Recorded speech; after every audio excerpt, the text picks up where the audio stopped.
Hello, and welcome to another episode of The Agent is In.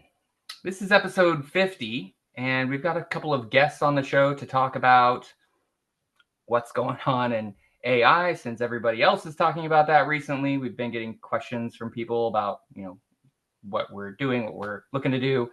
And so we kind of wanted to turn the question around and ask some of our great friends who've been working on some different things. So today we've got Mark Burgess with us. Mark, would you like to introduce yourself? No. No? Okay. Well, he needs no introduction. He is the original creator of CFEngine, a theoretical physicist, foodie, artist, many other things. We also have Ted Zlatanov. Ted, please Hi. introduce yourself. I'm much less famous than Mark, so I've been working with configuration management tools since 1997 or so. CFEngine and a bunch of others. And my day job is working on system administration and engineering. So all kinds of fun. Great. Of course, we've got Cody and Craig, but today we've also got Igor. Igor, could you introduce yourself as well, please? Yeah, hey, I'm Igor, working at Northern Tech, specifically in the CFEngine team. Yeah, I'm doing different things, full stack, backend, mission portal, if you know this application. And recently I also started looking at AI stuff and how we can use CFEngine. Great. Thanks, Igor. So, yeah, that's who we've kind of pretty much got joining us today. And I'm not exactly sure where today's show is going to go. So I think it'll be interesting. I know that one place that I kind of wanted to start was to see how people are using the different AI things, the things that people call AI today. Kind of go around and see how people are using any of those tools today.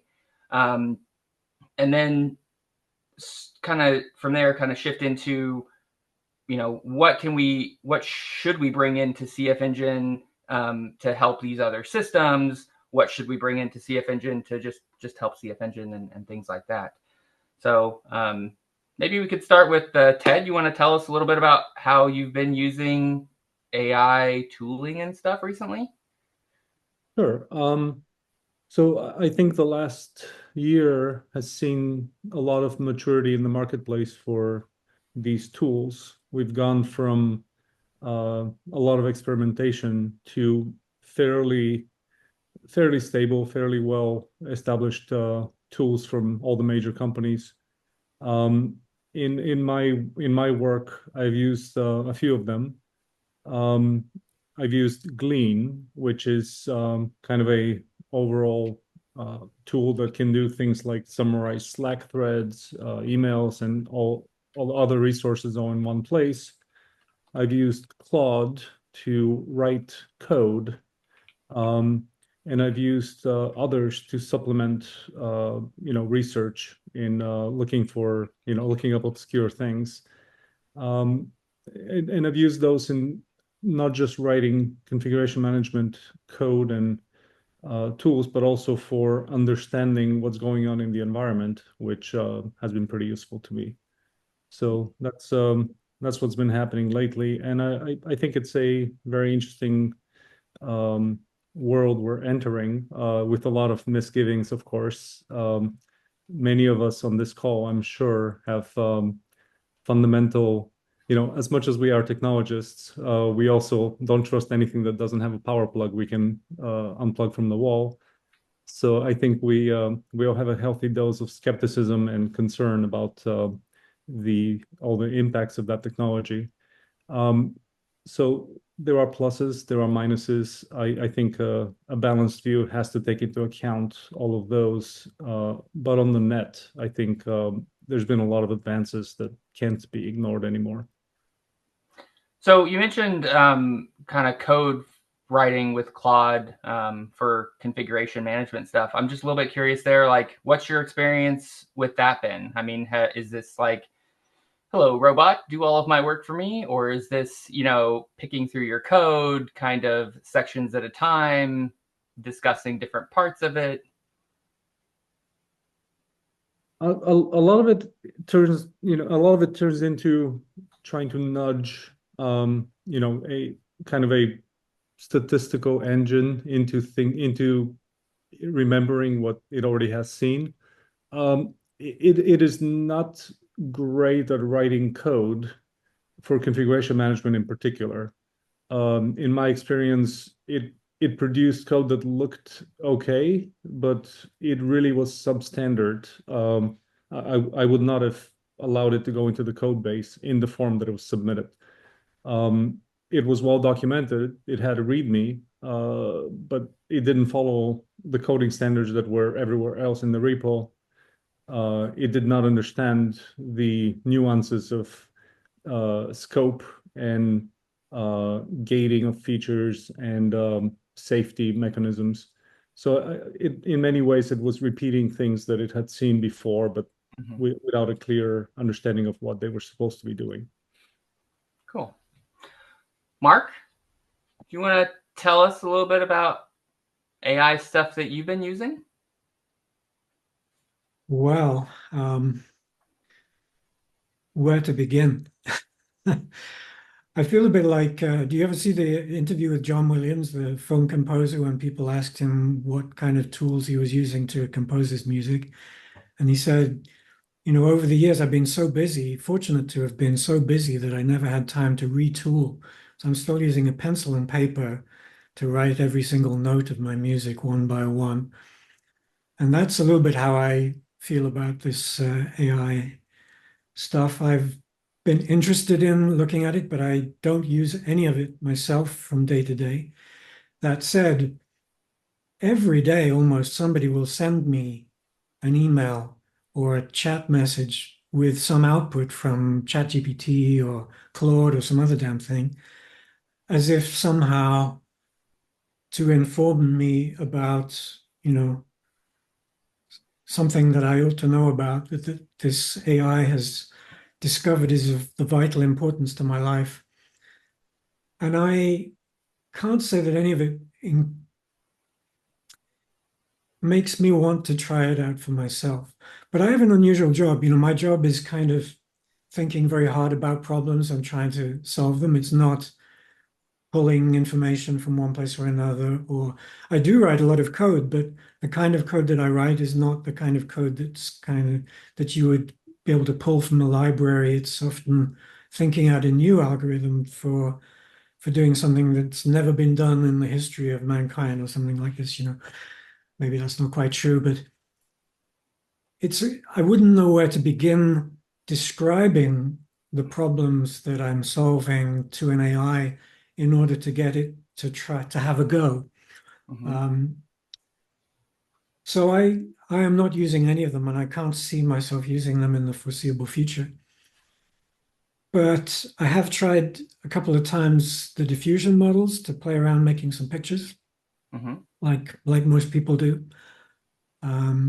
That's fun, but not particularly useful.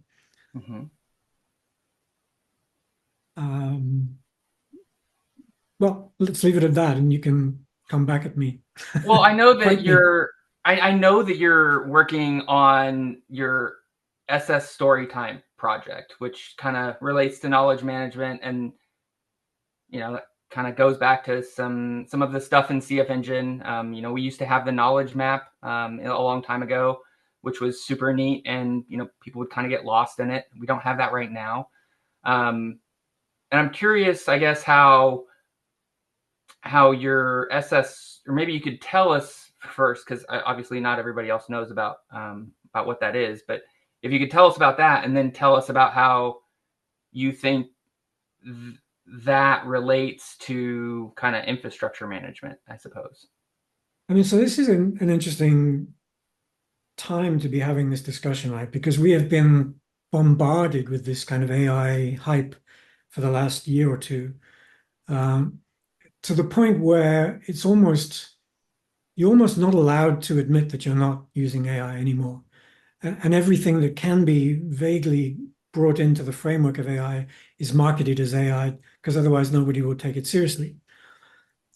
But that means there's also a lot of confusion about what is the distinction between, for example, the large language models and graph databases or knowledge maps, semantic maps, webs, and so on and so on, for which there have been technologies going back to the 90s with RDF and topic maps and things like this.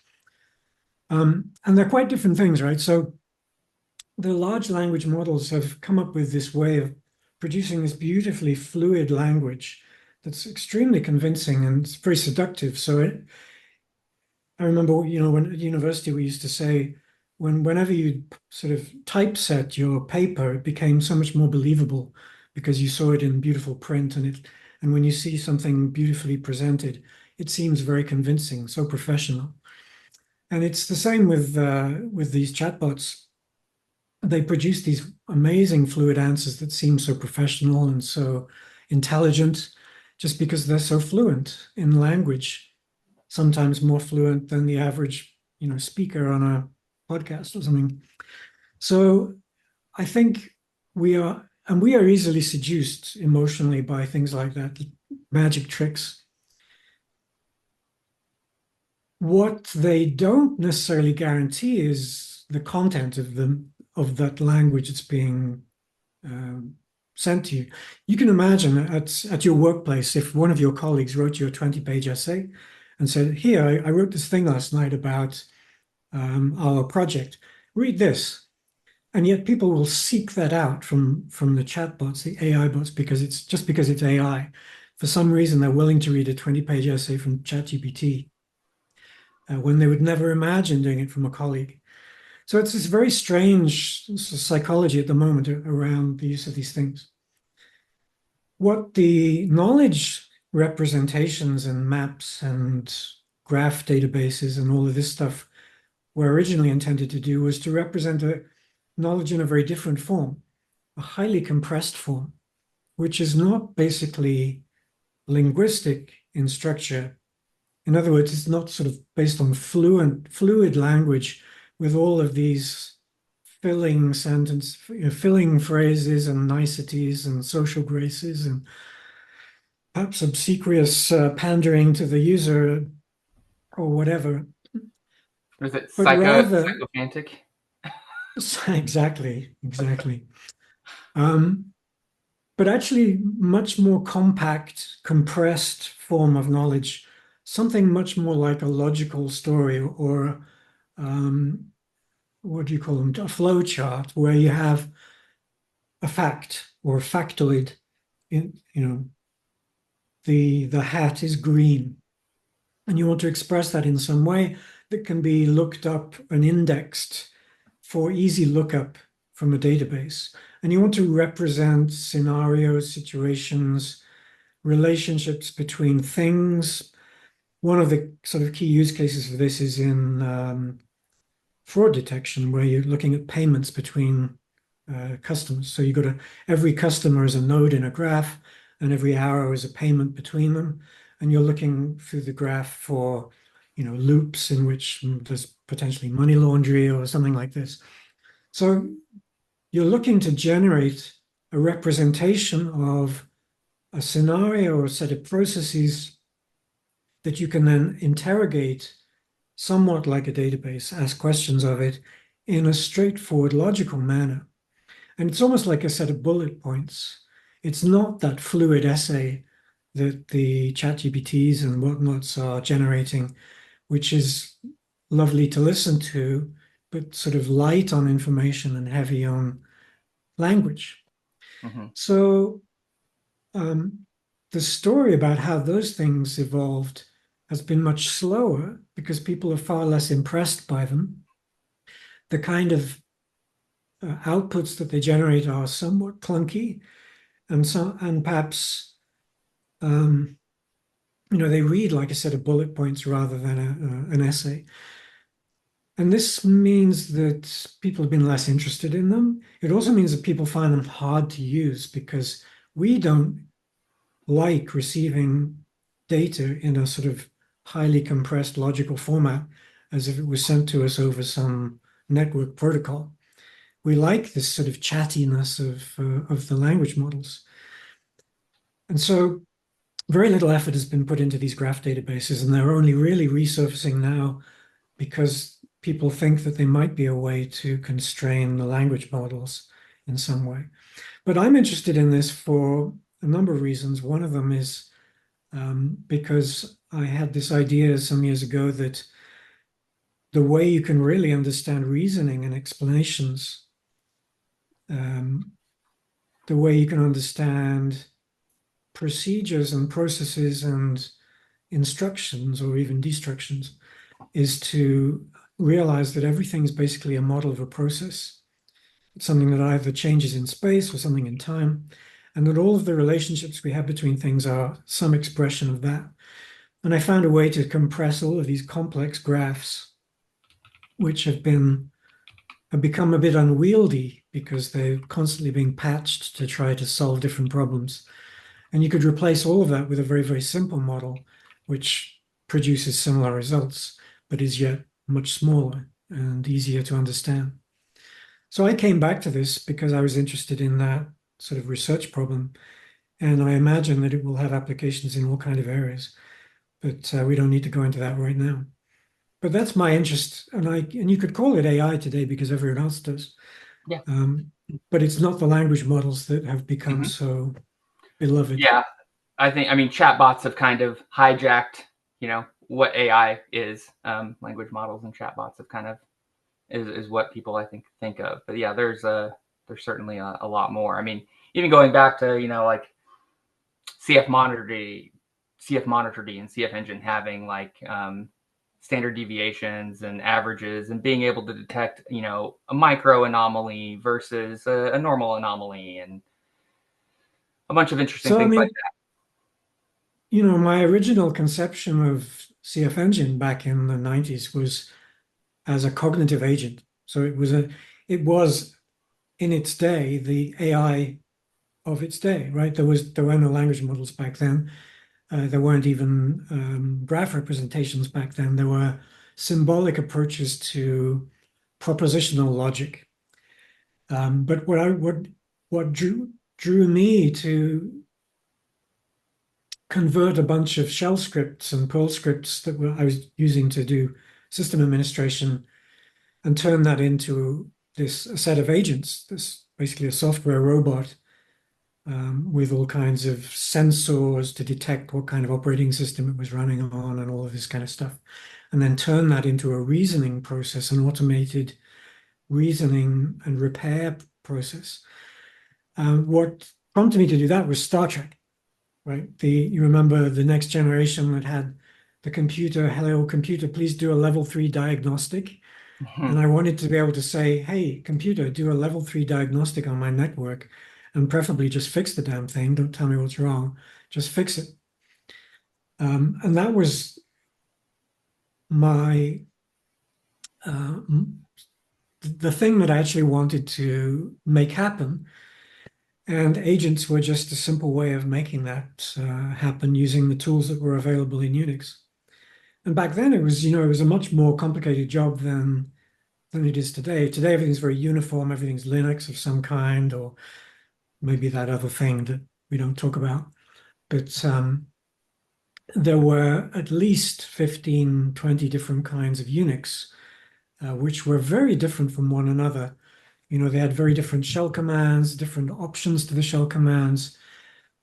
You could get different kinds of information when you did a PS or something like this.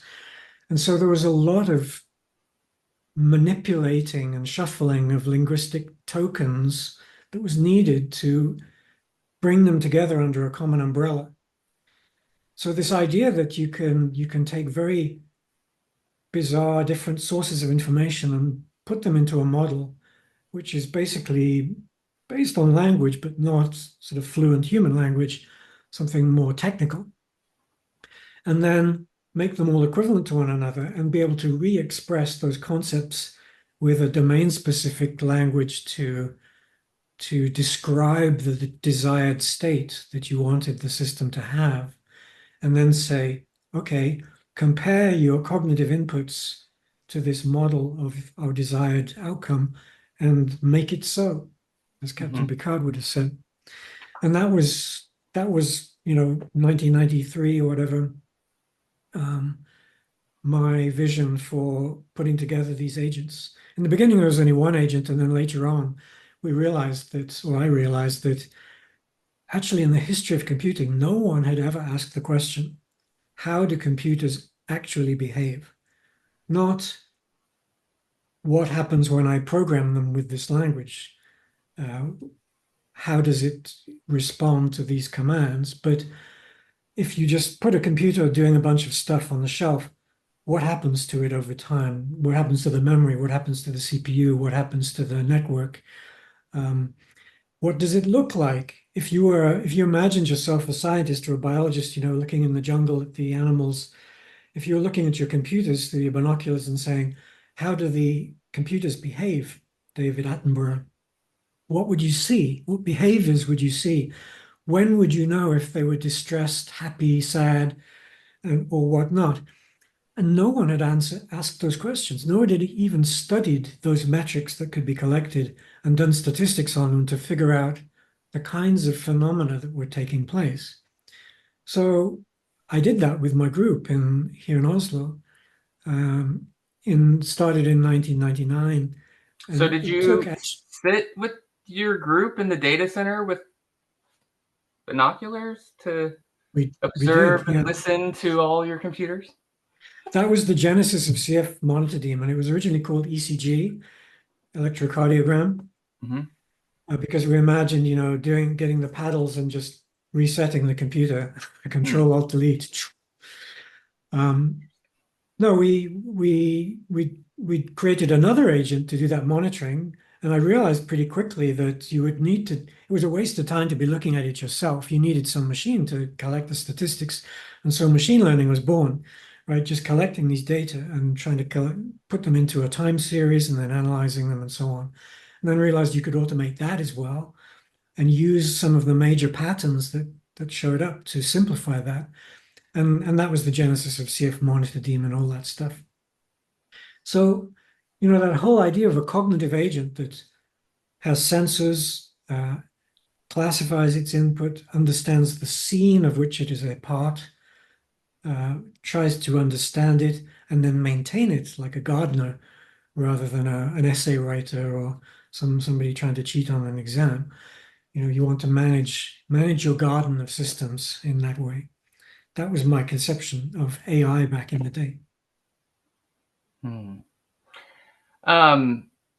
Ted, I'm wondering, with some of your experience in some of the operational stuff that you've been working on recently, do you have any thoughts about how CFEngine could be better at, or things that CFEngine needs to better work with some of this other kind of graph tooling and kind of, I don't know, relationship stuff to be useful elsewhere in the organization?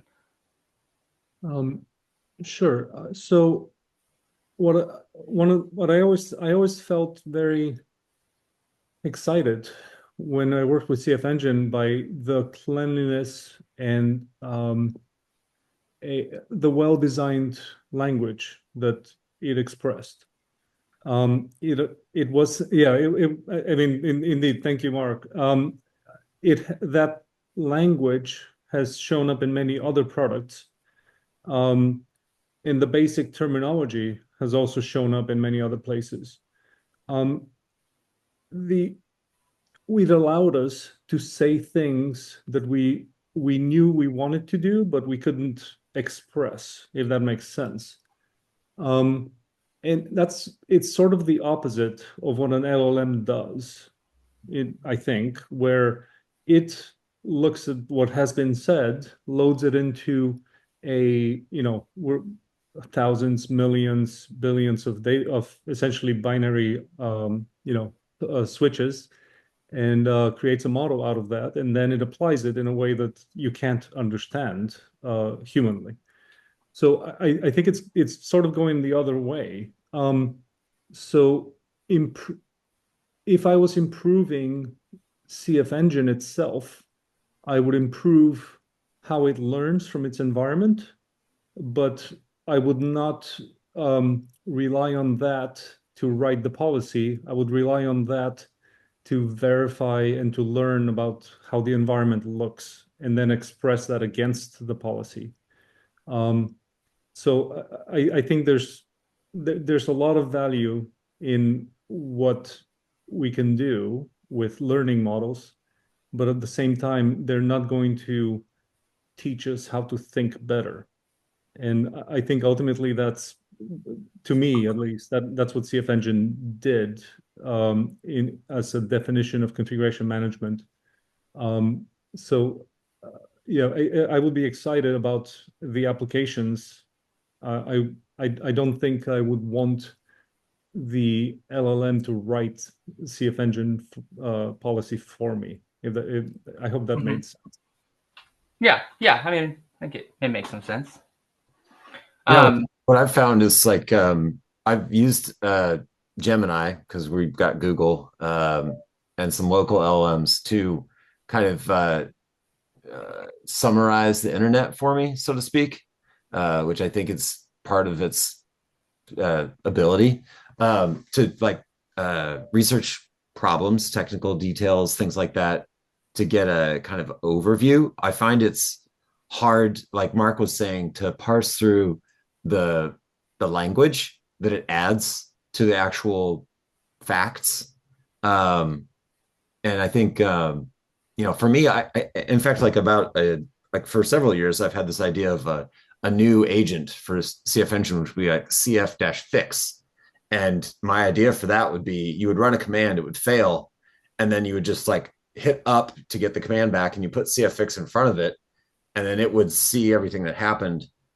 And before LLMs were big, I would think, well, that's something that we could, write some code, write some database points or something like that, and build up a collection of policies that would apply to those situations if we could detect what they were.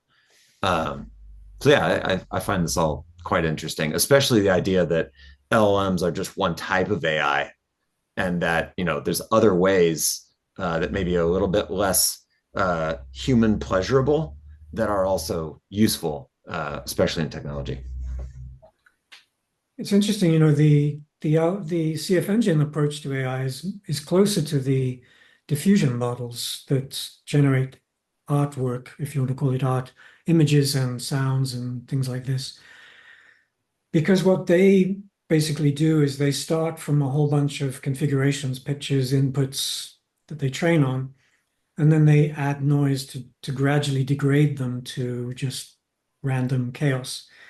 It's a bit like Chaos Monkey that Netflix, created for testing their systems. And then they reverse that, or attempt to reverse that process by training and machine learning. And they can do it in approximate ways. And for an image, obviously, whether the super high resolution image is slightly fuzzy or is not exactly what you intend, it doesn't really matter because it looks sort of impressive, and so you're happy with the result, and maybe you didn't know exactly what you wanted in the first place. But when you're doing something much more coarse-grained and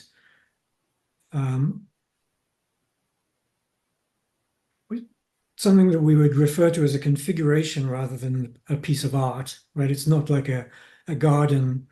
It's more like a warehouse, right? You want things to be stacked in certain places. You don't want them to be out of line because of one thing or another. There are far more restrictions on a configuration that has to satisfy some formal requirements. For example, in a data center, because it has to be correct in some sense. So when we want something to actually be correct in order to be functional, we have less freedom in the way we choose to generate these things. So generating a CFEngine configuration by a language model that's just throwing everything up in the air and having fun, coming back with a bunch of things and saying, oh, I wonder if you might like this. That's not really good enough, because at the end of the day, we know precisely what we want, and it either has to be that or not. And when you, in order to describe to an LLM precisely what you want, you would have to put in at least as much information as you would put in to the domain-specific language in the first place, just to get it right. So it's a kind of a nonsense to do that. And of course, people will do it because it's fun, or because they're playing, they enjoy the interaction. But you probably need to have sort of a deeper conversation about the rational value of taking different approaches to these problems. The diffusion model, the idea of sort of generating something from nothing, is kind of what configuration management is about, but it's not exactly the same. There are too many degrees of freedom now. We operate with far fewer degrees of freedom because we need that constraint. Interesting case, though, our good friend Adam Jacob of Chef fame, his new venture System Initiative tries to sort of have it both ways. He wants to be able to scan a system that people have been playing with their fingers, like a piano, and say, just tell me the state of the system, read it into our model, and then play it back. So you sort of read it in, edit it, and play it back and fix it, or vice versa. So it's kind of a two-way approach, much harder to do, of course, but that's somewhat more like these modern AI approaches. Yeah, the system initiative stuff is pretty interesting. There's definitely some interesting stuff going on there. One of the things that I kind of struggle with a lot of this is the computational cost of everything. I mean, I don't know, like somewhere along the way, I picked up a couple of things that stick in my mind, like how can I do less work? Like when working with CFEngine and large scale systems, like one of the very first questions to my mind when I start reading a policy is, how can I do less? How can I make the computer do less operations, do less work? And how can I minimize like data transfer across the wire and stuff like that, and keep things local? And then it's like these other larger systems want so much data in order to be useful, and I struggle to kind of figure out where to balance that, just like the cost of this. I mean, and just the simple thought of something, it's like, okay, well, if we're scanning, people love the language. So if we're scanning a log file and we're, summarizing each log line, it's like doing all of that inference, doing all of that computation just so that you can provide a summary when somebody comes to look at like a host within their infrastructure and be like, oh, this host has been having problems with Apache. Like the computational trade-off doesn't seem to match, I guess. But that's maybe just me. Maybe I'm the only one that's worried about the rainforests. I'm worried also. Yeah, I'm definitely worried about that. And I think one thing that's relevant here is that, again, going back to the 90s, it was a very different world, right? You had perhaps thousands of computers around the world instead of billions, maybe, well, tens of thousands, but the largest number that a typical person would manage themselves was maybe hundreds. And then it grew to thousands and tens of thousands and millions and so on. But you had a situation where there was one person managing 1,000 computers at some point. And that's just not doable if you're doing things manually. So you needed some kind of automation to scale that effort. So you have a vision of how you want things to be, and you're trying to amplify that. You have to speak with your loud hailer to all these machines. You must be, fall into compliance or whatever. So it's a bit like making an automatic tractor or something to plow your fields instead of doing it by hand. But over the years, the situation has changed, right? When the web took off, a whole bunch of new people were brought into computing. Everybody and their dog was brought in to have a computing job at some point. But they were taught in school to learn the web and databases and HTML. They weren't taught systems programming, POSIX standards, and all of that kind of stuff. So the way they chose to manage systems ended up being very different. And that led to the cloud as a kind of an interface to do all of the hard stuff and put that behind a curtain that Google or Amazon or whatever provided for you to simplify it. And the way it was then scaled was, instead of one person managing 1,000 systems for many developers, they pushed the job onto the developers themselves and said, you manage your own machines, maybe 10. You've got your microservices or whatever, maybe 5 containers or whatever we've got now. That's your job to maintain that, or a Kubernetes cluster. It's far less complex than potentially 10,000 machines could be over an extremely wide area with all kinds of things punching it from different angles.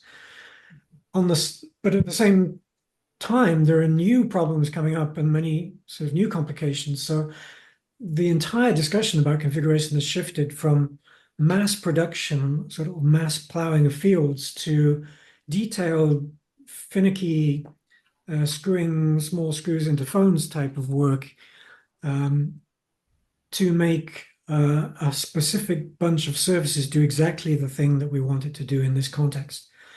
So we've sort of shrink wrapped software around specific problems and reduced the management of those things to that focus, which is how we've ended up with things like Kubernetes taking on the tasks instead of configuration management tools.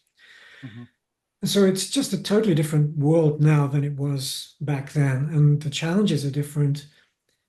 There's less of an argument for having a mass production language to push out things and make them very uniform. It doesn't matter if the systems are all the same anymore, because they're all run by different people and they can do whatever they want. And since they're managing them anyway, who cares? So we've gone back to a much more manual labor approach to IT than we had back then, ironically, considering how much it's scaled. Yeah, it makes me think of, as a developer, I've done test-driven development before. And for a while, I even did business-driven development. So like push it even up higher to try to have like a subset of English language that you could use to describe how you wanted things to be. And I was thinking about the CFEngine policy language is not often at the level of, I want a web server to be functioning properly. It's more details lower down. And I also thought about, as far as AI goes, like I used to use the web a bunch to try to figure things out, to solve problems. And I would go to Stack Overflow a lot. And it would often annoy me because there'd be so much noise and people saying, well, I stuck my finger in my left ear and then everything was fine, so you should do it too. And so I found that the LLMs that are available do a pretty good job, except for the verbosity, of actually giving me useful information. And so I do wonder if there's a way to utilize that kind of business-driven idea of expressing your needs and then translating it down a little bit lower to the point where an expert, so to speak, can say, yes, I know this and this and this. And for example, like I know that there's no such thing as this, so I'll just, I just won't even see it practically, right? Because I have experience. So I think that this AI age is like what do you call it? Like a commodifying of knowledge, right? So like not as many people are going to have to know as much, but there's still going to have to be a bunch of people that do know a bunch of things, the experts, the senior people. I've seen I read an article about somebody talking about that particular point. It's like, how do we train more senior people when there are no need for them now? And maybe, I don't know. So that there's an aspect of LLMs are great for experts to parse through to kind of do your research a little faster for you. Igor, could you share, like, so I guess to go in a completely or sort of completely different direction, could you share one of the experiments that we've done kind of with the CFEngine database and mission portal for natural language? Do you have that, or do you want me to share? Yeah. Can you share? Yeah, I can share. Hold on. I don't have, sorry. Yeah, just give me a second. I just have to find it. There it is.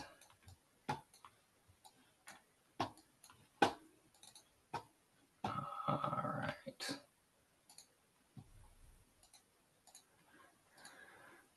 Let me boost this and can I refresh? All right, let me zoom out a bit. Okay, can you see my screen? Yeah. Yeah.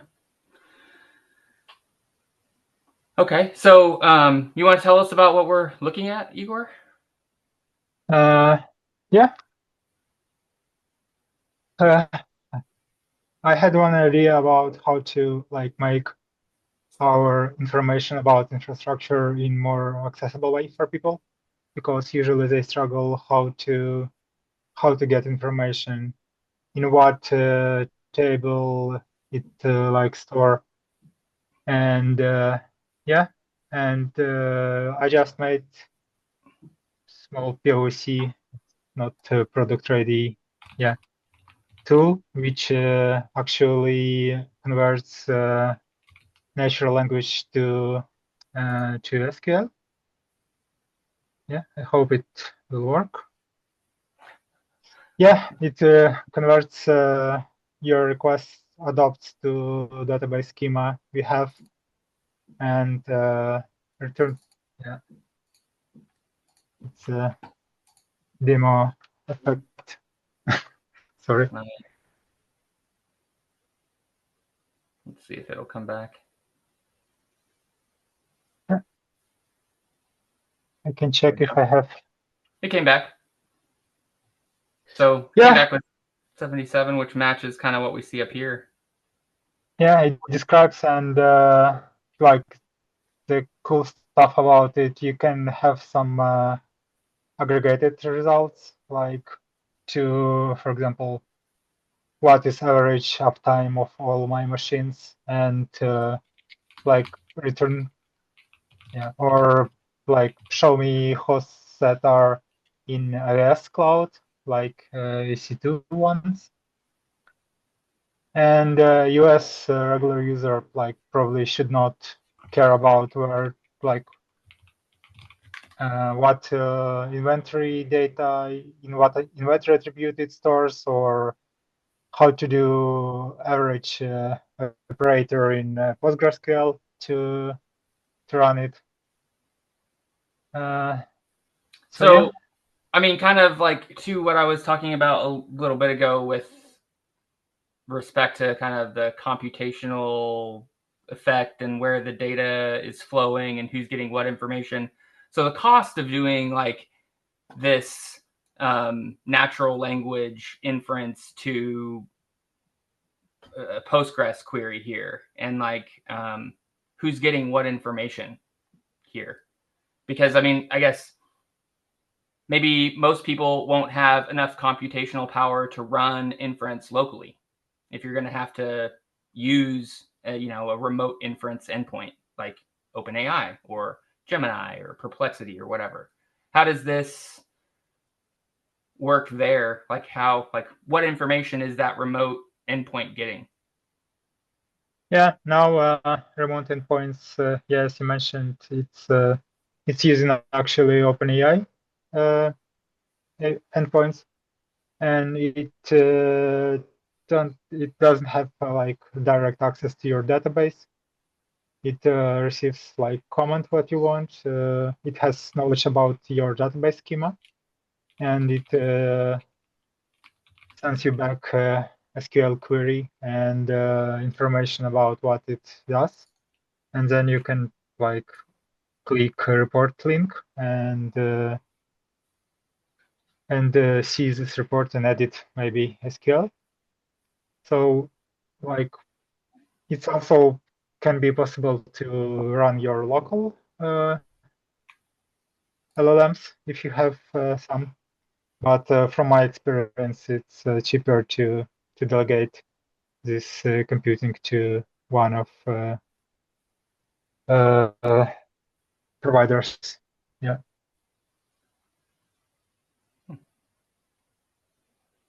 It maybe don't have information about software. Yeah. Yeah. I think Now it operates with inventory, with host table, and yeah.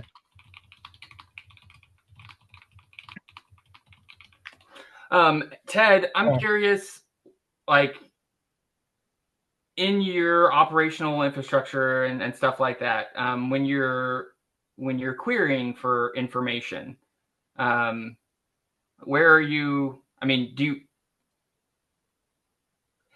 is this sort of natural language querying the sort of thing that you would want to ask about your infrastructure, or do you already have all of the lights hooked up on all of your dashboards, and you have no need for this sort of natural question asking? Yeah, that's a great question. So the first thing I have to do is I have to understand what I'm trying to solve. What is the actual goal? So I think that's the hard part. Like actually writing the query to look in the database, it is very useful to have a tool write it for me, but I have to know what I'm looking for and I have to understand it. So as an example, what is the average uptime? What does that really tell me? And what is the use of the information? What does it mean that a package is out of date? Is it out of date with CVEs, or is it out of date with the recommended levels, or is it out of date with my company's policy locally? So there's many ways to interpret the data, and depending on that, you may want to ask different questions. I think the advent of MCPs as a way to integrate diverse sources of information for a agent that does them for you certainly has really improved the situation to the point that you can have an agent draw from all these different sources and create this kind of summary that we're looking at. So to that point, then, that is exactly what I was curious about. Was like, what MCP functionality would you want in your configuration? Like, what would you want to expose to these, to these external agents?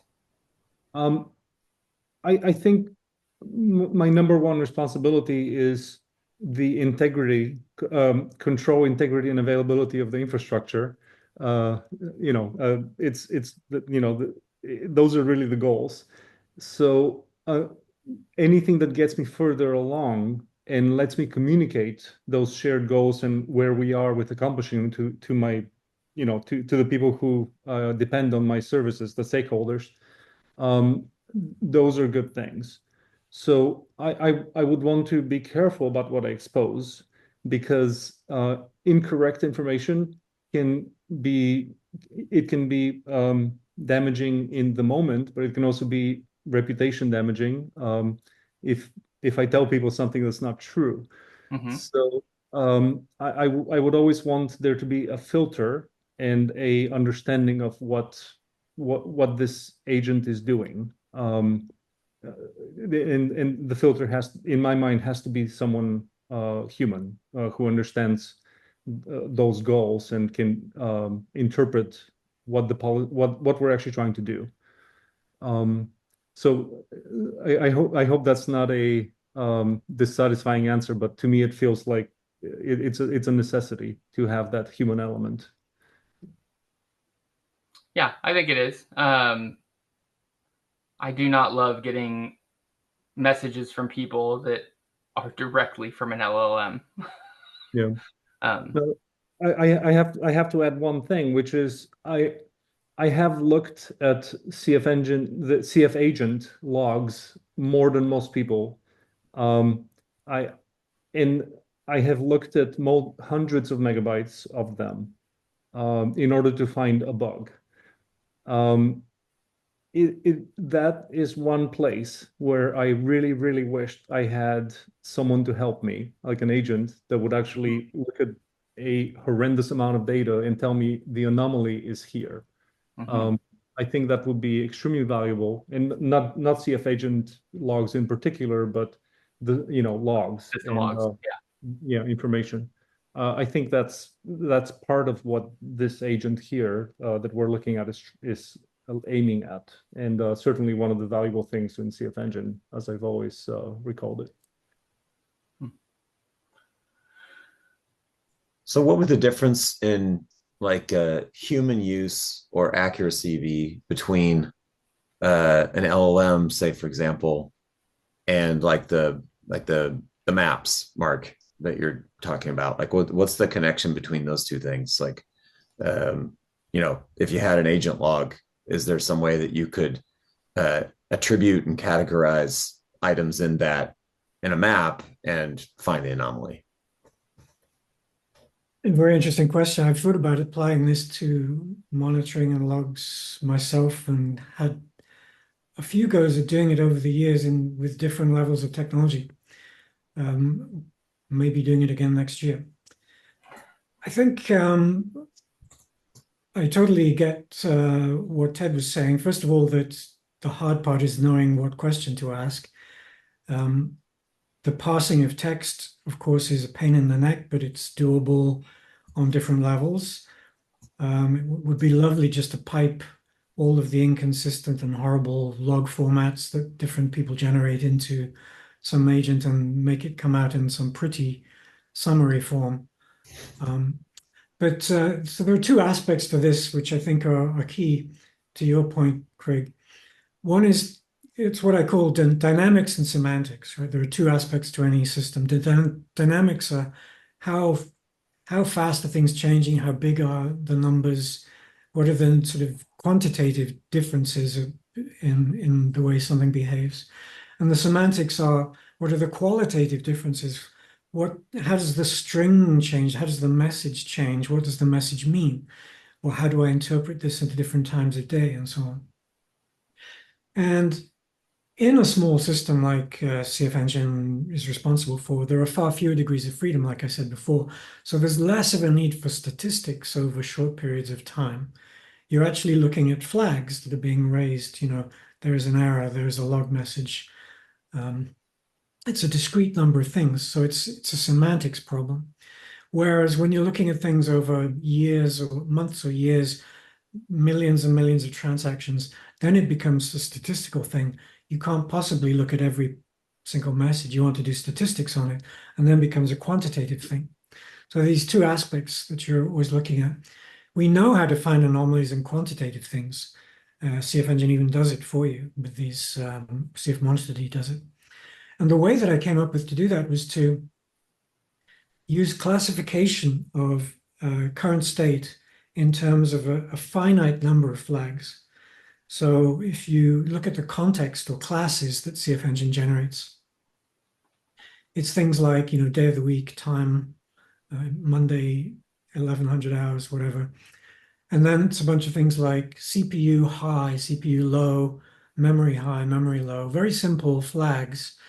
But these are summarizing relative quantitative measures with simple so-called dimensionally reduced signals, right? So what you're actually doing is what a neural network does. You pour lots of information into the top, and at the bottom comes a dimensionally reduced set of flags. It's either a cat, a dog, or it's CFEngine. Mm-hmm. And the way CFEngine did that was, of course, to used these cognitive processes to summarize the system with a number of sort of computations that were simple because you knew exactly where they came from. But in fact, that process is exactly what a neural network does, just with far fewer degrees of freedom. You could use a neural network to do it as well. So in the future, you can imagine having far more possible things to pour into the top, and then get out a bunch of signals. And this is what we may be working on next year with my company, together with a colleague in the Netherlands. We've been talking about for many years. But I think there's some potential there to converting this huge amount of information to a small amount of information, which is what classifiers like neural networks do. And this is one of the powerful things I think that language models and things like language models will be able to help us with in monitoring and observability. Because the way we do it now is just to chuck all the data into a massive database and then throw it at the user with some graph, maybe. Something goes up, there's a spike, and then you page someone and say, there's a spike, figure it out. And they have to start logging in and reading log files, and you know, that's exactly what you don't want a human being to be doing. But this is the best technology that we can create today because this is what you can sell. It's very hard to get people to change their habits, but the amazing thing for me about AI is how quickly people have been willing to change their habits using these LLMs. They've been willing to throw everything to the wind and replace something with ChatGPT or whatever you're using. And that, I think, is an extraordinary cultural moment in our history where, you know, only a few years before, people would fight tooth and nail to avoid taking on a bit of technology that they didn't want to use. Now they were happy to throw everything away and replace it with a chatbot. So these are interesting times, but I think that there is potential for these models to simplify real problems, and particularly in anomaly detection, because that's basically what all of these models are doing, picking out significant events in a series of potentially insignificant ones. I feel like there's not enough hours in the day to talk about all of this. You can get ChatGPT to write you a summary, Nick. Oh I'm my sure God. it will. I love having access to those things, but I actually usually hate their content. I prefer my own notes. Yeah, But, I usually mention that I'm in a trial period. I'm just not sure how long the trial period is. A I'm self-inflicted. still old-fashioned. Oh, yeah, I read a lot of books for sure. that's great. I don't want to hold everybody up for too long. We have been at this for a while, and I do want to give the people who are attending a chance to chat with some people after the fact as well. So maybe we should wrap this up here. But yeah. I really appreciate Mark and Ted joining us to talk about this. I think that kind of the things that I've heard through this discussion, you know, like as far as CFEngine goes, you know, maybe we should continue to, or, you know, focus on some anomaly detection type stuff, and, you know, seeing how to best make the information that we have available to some other systems. I guess if you do work on this other project next year, Mark, especially after your existing project has had some more time, I'm still interested then to see kind of, or to talk to you again further about how we can take this information, like the information that's in this sort of system, and link it with the other business information that's kind of like not in CFEngine, you know, the stuff that you have in your drive and folders and like all of your personal notes and the business notes and things like that, where like how does the system functioning relate to actual business information? Something that I think would be interesting. But Anything else that anybody would like to share or say before we go? And we're still recording, so this is like this part of the process, and then afterwards, if people want to hang out, we can have the other part of the process, which is not publicized, not published. That's true. Yeah. All right. Well, lots of silence, so I guess we'll go to the after party. So thanks everybody for joining us for episode 50 of The Agent is In, and we'll see you guys next time.